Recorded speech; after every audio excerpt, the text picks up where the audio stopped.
ಆ, ಇವಾಗ ಯಾರು ಗೆಲ್ಬೇಕು ಅಂತ ನಿಮಗೆ ಅನ್ಸುತ್ತೆ? ಇವಾಗ ನೀವ್ ಹೇಳಿದ್ರೆ ಯಾರ್ಯಾರಿಗೆ ಕ್ಯಾಲಿಬರ್ ಇದೆ ಗೆಲ್ಲೋದು ಅಂತ, ಬಟ್ ಪರ್ಸನಲ್ ಆಗಿ ನಿಮ್ಗೆ ಯಾರು ಫೇವ್ರೇಟ್ ಇದಾರೆ, ಯಾರು ಗೆದ್ರೆ ಒಳ್ಳೇದು ಅಂತ ನಿಮ್ಗೆ ಅನ್ಸುತ್ತೆ?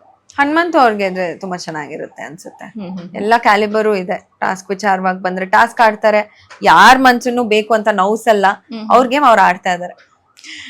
ಬಿಗ್ ಬಾಸ್ ಮನೆಯಿಂದ ಹೊರಗಡೆ ಬರುವಾಗ ನಾನು ಸ್ಟಾರ್ಟಿಂಗ್ ಅಲ್ಲೇ ಹೇಳಿದೆ ತುಂಬಾ ಎಮೋಷನಲ್ ಆಗಿ ಬಂದಿದ್ದು, ಮತ್ತೆ ಯಾರಿಗೂ ಕೂಡ ಈ ತರದ್ ವಿದಾಯ ಅಂತ ಸಿಕ್ಕಿರ್ಲಿಲ್ಲ ಬಿಗ್ ಬಾಸ್ ಮೇಲೆ. ಸ್ಪೆಷಲ್ ಆಗಿ ನಿಮಗೆ ಈ ತರ ವಿದಾಯ ಸಿಕ್ಕಿರೋದು, ಸೊ ಅದ್ರ ಬಗ್ಗೆ ಎಷ್ಟು ಪ್ರೌಡ್ ಫೀಲ್ ಮಾಡ್ತೀರಾ, ಸ್ಪೆಷಲ್ ಫೀಲ್ ಮಾಡ್ತೀರಾ?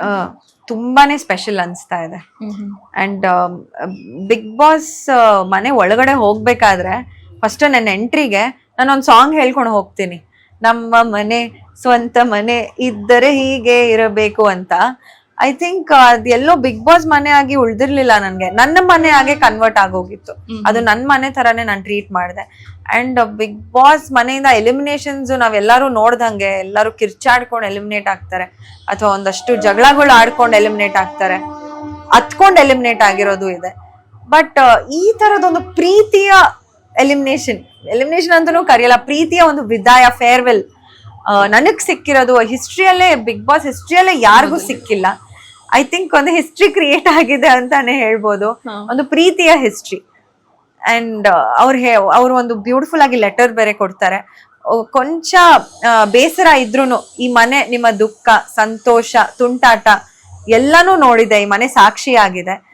ಪ್ರಬಲವಾಗಿ ನೀವು ಆಟ ಆಡಿದ್ರಿ, ತುಂಬಾ ಒಳ್ಳೆ ಕಂಟೆಸ್ಟೆಂಟ್ ಆಗಿ ಆಟ ಆಡಿದ್ರಿ.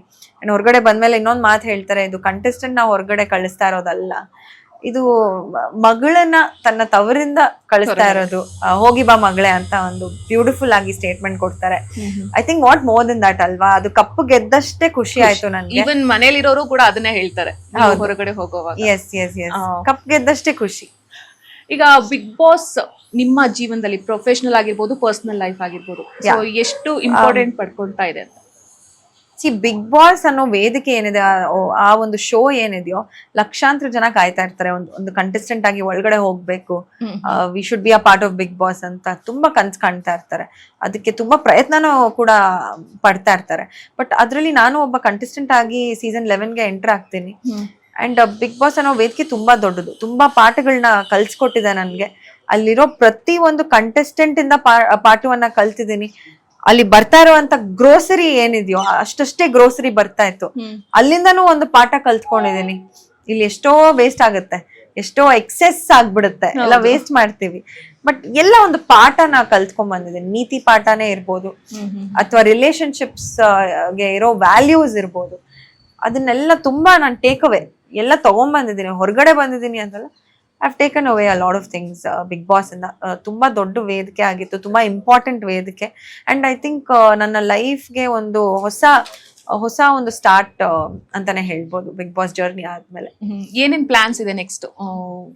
ಟು ಬಿ ಆನೆಸ್ಟ್ ಏನು ಪ್ಲಾನ್ ಮಾಡಿಲ್ಲ, ಬಿಕಾಸ್ ಇವಾಗ ಸದ್ಯಕ್ಕೆ ಇಂಟರ್ವ್ಯೂಸ್ ಒಂದಷ್ಟು ಲೈನ್ಅಪ್ಸ್ ಇದೆ. ಅದಾದ್ಮೇಲೆ ಸ್ಲೋ ಅಂಡ್ ಸ್ಟಡಿ ಅಂತ ಹೇಳೋ ತರ ತುಂಬಾ ಕೇರ್ಫುಲ್ ಆಗಿ ನಾನು ಕಲಾವಿದೆಯಾಗಿ ಏನೇನು ಮಾಡ್ಬೋದು, ಜನರ ಪ್ರೀತಿಗೆ ನಾನು ಪ್ರೀತಿ ಗಳಿಸ್ಕೊಳ್ತಾ ಇದ್ದೀನಿ. ತುಂಬಾ ಪ್ರೀತಿ ಕೊಡ್ತಾ ಇದಾರೆ ಜನ, ಕರ್ನಾಟಕದ ಮನೆ ಮಗಳು ಅಂತ ಕರೀತಾ ಇದಾರೆ. ಸೊ ಅವ್ರಿಗೆ ಮೆಚ್ಚಿಸೋ ಅಂತ ಒಂದು ಕೆಲಸ ಮಾಡ್ಬೇಕು ಅಂತ ನನಗೆ ಅಷ್ಟೇ. ಯಾರನ್ನೂ ಮೆಚ್ಚಿಸೋದ್ ಬೇಡ, ಕರ್ನಾಟಕದ ಜನತೆನ ಕಲಾವಿದೆಯಾಗಿ ಮೆಚ್ಚಿಸಿದ್ರೆ ಸಾಕು, ಅವ್ರಿಗೆ ಒಂದು ಮನೋರಂಜನೆಯನ್ನ ನೀಡಿದ್ರೆ ಸಾಕು ನನ್ನ ಕಡೆಯಿಂದ ಅಂತ. ಅಂಡ್ ಅದು ಎಷ್ಟು ಚೆನ್ನಾಗಿ ಕೊಡ್ತೀನಿ ಅದನ್ನ ನಾನು ಪ್ಲಾನ್ ಮಾಡ್ಕೊಬೇಕಷ್ಟೇ. ಓಕೆ, ಕೊನೆಯದಾಗಿ ನಾ ಮರ್ತಾ ಇದನ್ನ ಕೇಳೋದು, ಮಂಜು ಅವ್ರ ಬಗ್ಗೆ ಕೇಳ್ಬೇಕು ಅಂದ್ರೆ, ಕೊನೆ ತನಕನೂ ಮಂಜು ಅವ್ರು ನಿಮ್ಮನ್ನ ಕರೆಕ್ಟ್ ಆಗಿ ಅರ್ಥನೇ ಮಾಡ್ಕೊಳ್ಳಿಲ್ವೇನೋ ಅಂತ ನಮ್ಗೆ ನೋಡ್ದವ್ರಿಗೆ ಫೀಲ್ ಆಗುತ್ತೆ. ಸೊ ನಿಮಗೆ ಎಷ್ಟು ಫೀಲ್ ಆಗ್ತಾ ಇತ್ತು? ನಿಮ್ ಬಗ್ಗೆ ತುಂಬಾನೇ ಕೆಟ್ಟಾಗಿ ಮಾತಾಡ್ತಾ ಇದ್ರು, ತುಂಬಾನೇ ಹಾರ್ಡ್ ವರ್ಡ್ಸ್ ನ ಯೂಸ್ ಮಾಡ್ತಾ ಇದ್ರು. ಮುಖ ನೋಡ್ಕೊಂಡು ಬಡಿಸ್ತೀನಿ, ಅಂಡ್ ಬೇರೆಯವರು ನಾಮಿನೇಟ್ ಆಗಿಲ್ಲ ಅಂತ ಹೊಟ್ಟೆವ್ರಿ ಪಡ್ತೀನಿ. ಆಲ್ ದೀಸ್ ಥಿಂಗ್ಸ್ ಅದ್ ನಾನು ಅಲ್ಲ.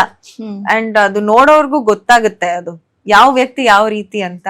ಸೊ ಅದು ಇಲ್ದಿರೋದೆಲ್ಲ ಅಪವಾದನೆಗಳು ಹೊರಿಸಿದ್ದಾರೆ, ಎಸ್. ಬಟ್ ನಂಗೆ ಮಂಜಣ್ಣನ ಮೇಲೆ ತುಂಬಾ ರೆಸ್ಪೆಕ್ಟ್ ಇದೆ. ಒಂದು ಒಳ್ಳೆ ಬಾಂಡಿಂಗ್ ನ ಶೇರ್ ಮಾಡ್ಕೊಂಡಿರ್ತೀವಿ ಇನಿಷಿಯಲಿ. ಅಂಡ್ ಬರುವಂತ ಟೈಮಲ್ಲೂ ಆ ವಾರ ಪೂರ್ತಿ ನಾನು ಮಂಜಣ್ಣನ ಜೊತೆಗೆ ಒಳ್ಳೆ ಬಾಂಡಿಂಗ್ ನ ಶೇರ್ ಮಾಡಿರ್ತೀನಿ. ಅವರು ಮಂಜಣ್ಣ ಹೇಗೆ ಅಂದ್ರೆ, ಆಟಕ್ ಬೇಕು ಅಂದ್ರೆ, ಏನಾದ್ರು ಸಿಗ್ಬೇಕು ಅಂದ್ರೆ ಅವ್ರಿಗೆ ಹೀಲ್ ಡೂ ಸಮಥಿಂಗ್. ಅವ್ರು ಅದಕ್ಕೋಸ್ಕರ ಏನ್ ಬೇಕಾದ್ರೂ ಮಾಡ್ತಾರೆ. ಸೊ ಮೇ ಬಿ ನನ್ ಮೇಲೆ ಆ ಬ್ಲೇಮ್ಸ್ ನ ಹಾಕಿರೋದಾಗಿರ್ಬೋದು, ಅಥವಾ ಏನೋ ಒಂದು ರೀಸನಿಂಗ್ಗೆ ಅಂತ ಅನ್ಸುತ್ತೆ. ಬಟ್ ಯಾ, ಐ ಥಿಂಕ್ ತುಂಬಾ ರೆಸ್ಪೆಕ್ಟ್ ಇದೆ as an artist. As a contestant ಅವರು ಸ್ಟ್ಯಾಂಡ್ ಔಟ್ ಆಗ್ತಾರೆ ಕ್ರೌಡ್ ಇಂದ. Yes, very talented.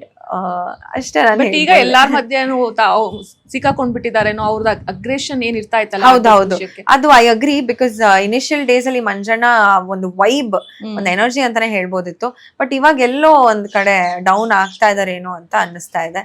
ಅನ್ನೆಸೆಸರಿ ವಿಷಯಕ್ಕೆಲ್ಲ ತಲೆ ಕೆಡ್ಸ್ಕೊಂತಾರೆ, ಚಿಕ್ಕ ಚಿಕ್ಕ ವಿಷಯಕ್ಕೂ ತಲೆ ಕೆಡ್ಸ್ಕೊಂತಾರೆ.